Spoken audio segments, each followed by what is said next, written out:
They say the most dangerous words you can hear through your door are the ones that sound calm. 3 words that can end everything. Let me in.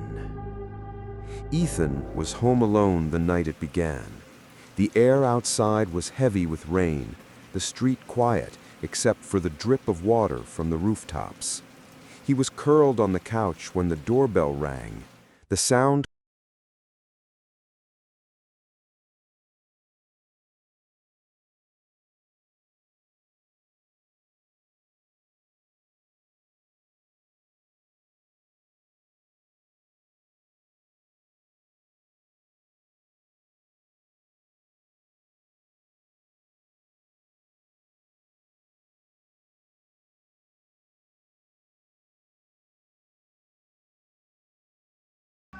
"I'm your uncle," the man said softly, his voice calm. "Let me in." Ethan blinked. He didn't have an uncle, at least not one he knew of. "What's your name?" he asked, voice trembling. "Ben," the man replied without hesitation. Confused, Ethan backed away. He grabbed his phone and called his father. His voice cracked. "Dad! Someone's here. He says his name is Ben. He says he's my uncle." There was a long silence on the line, so long that Ethan thought the call had dropped. Then his father whispered, "Ethan, listen to me very carefully. Ben was my brother. He died 15 years ago." The words sank into Ethan like ice. He turned back to the door. The man was still standing there, his smile even wider now, but his skin seemed pale, stretched too tight across his face, his eyes dark pits. And then the voice came again, deeper this time, heavier. "I said, let me in." The doorknob rattled violently. Ethan stumbled back, heart racing. He whispered to himself over and over, "I'm scared, I'm scared."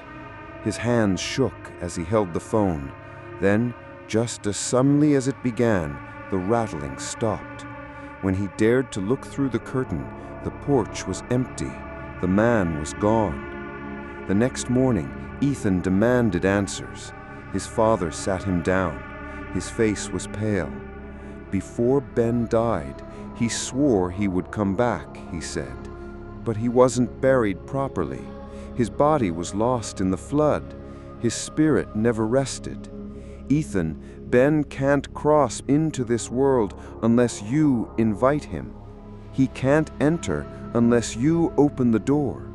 If you ever let him in, he will never leave." Ethan's voice shook. "So I just don't open the door, right?" His father nodded, his eyes dark. "No matter what you hear, no matter what you see, you never let him in."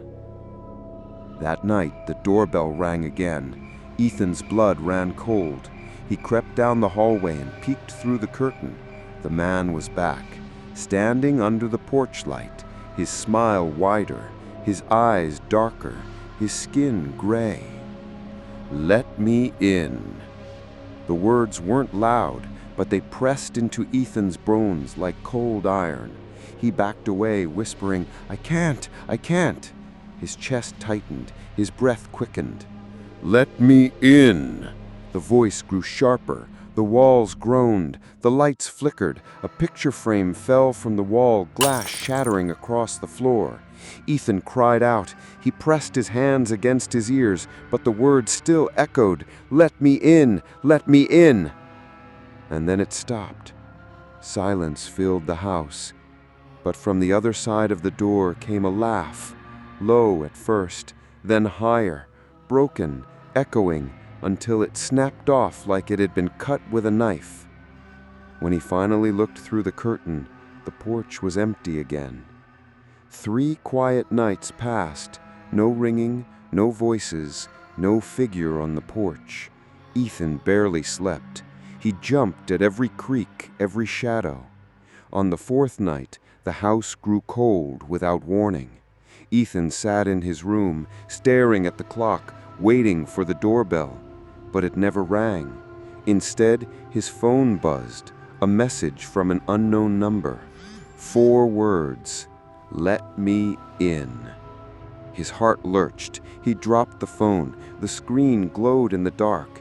He backed against the wall, whispering, "No, no, no." The room felt smaller. He heard the creak of floorboards in the hall.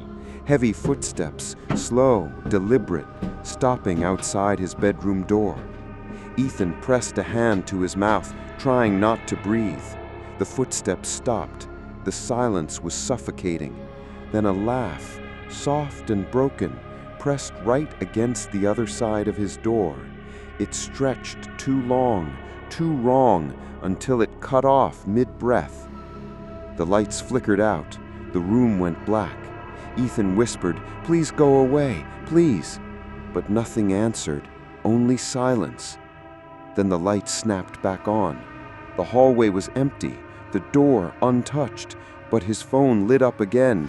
Another message, still 4 words, "Let me in."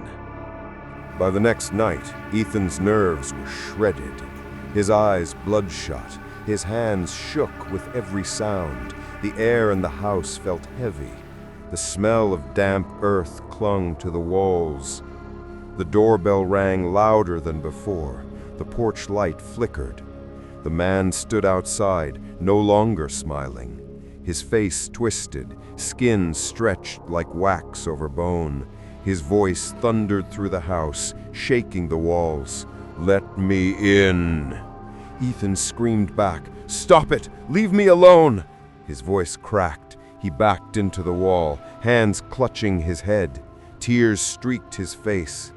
The man pressed his face against the glass of the window beside the door, his skin gray, his eyes black, his smile unnatural. Ethan sobbed. His body shook. He whispered to himself, "I can't do this anymore. I'm so scared." The voice grew louder, shaking the house. "Let me in." The doorknob rattled so hard it bent. The wood groaned. Splinters cracked. Ethan thought the door would shatter. He stumbled back until his legs gave out. He collapsed to the floor. He screamed, "Dad, please help me." And then a voice cut through the chaos. His father's voice, strong, desperate. "Ethan." Ethan looked up. His father burst through the back door, face pale, eyes wide. He rushed to his son, pulling him up. Ethan clung to him, shaking. "He's here, Dad. He's right there."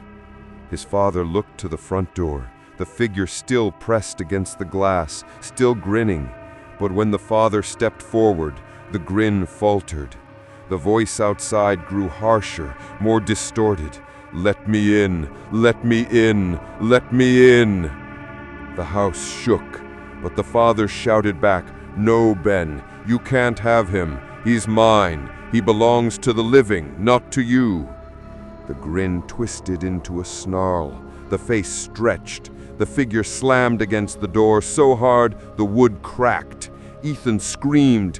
The father dragged him back. "Stay away from the door, son. Don't look at him. Don't answer him." The figure's laugh rose high, distorted and cruel, rattling the windows. The lights burst one by one until the house was black. Ethan clung to his father's arm, whispering, "Don't let him in. Please don't let him in." The laughter cut off. The silence was worse. Then, in the dark, the voice whispered once more, low, right against their ears.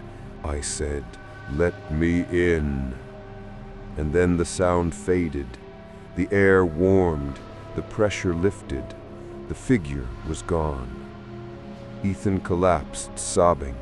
His father held him, whispering, "It's over, son. It's over. For now." But Ethan knew it wasn't. The words still echoed in his mind.